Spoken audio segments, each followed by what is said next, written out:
যারা সুন্দর হতে চান আমি আপনাদের একটু মনোযোগ নিব। সুন্দর কয়েক ধরনের হয়। একটা হচ্ছে আর্টিফিশিয়াল, 15-20 হাজার টাকা মেকআপের মধ্যে খরচ করলেন, এটা নির্দিষ্ট সময় পর কিন্তু আপনি নিজেই রাখবেন না, কারণ এটা বোঝা মনে হয়।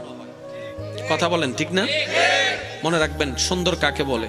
আশা করি আমার ভাইয়েরা কথাটা একটু ক্যাচ করার চেষ্টা করবেন। সুন্দর কাকে বলে?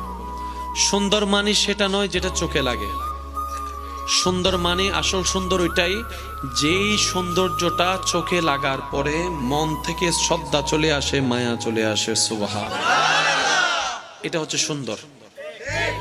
এটা কি ফর্সা মানে সুন্দর নয়, যেটাকে দেখে চোখও শীতল হবে, মনের মধ্যে শ্রদ্ধা আসবে, সম্মান আসবে।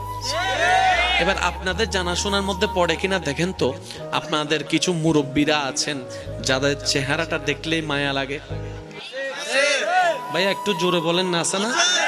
কিছু মুরব্বী আছে না যাদের চেহারা দেখলে মায়া লাগে। এবার নাতি দাদাকে জিজ্ঞেস করছে, দাদা আপনার এত সৌন্দর্য, চেহারাটা দেখলে শ্রদ্ধা চলে আসে, মায়া চলে আসে, আপনি কি কোনো ক্রিম ইউজ করেন? বলে যে ক্রিম কি, আমরা তো সেটা জানি না। কোনো মেকআপ ইউজ করেন? বলে যে সেটা জানি না। তো এত সৌন্দর্যটা আপনার চেহারা থেকে নূর ঝরে পড়ছে, যেটা আমরা বলি আর কি, এত সৌন্দর্য পেলেন কোথায়? বলে যে বেশি কিছু করি নাই, আমি বুঝ হওয়ার পর থেকে আমি প্রত্যেক দিন ফজরের অজু করে ফজরের নামাজটা আমি আদায় করা শুরু করেছি। সুবহান।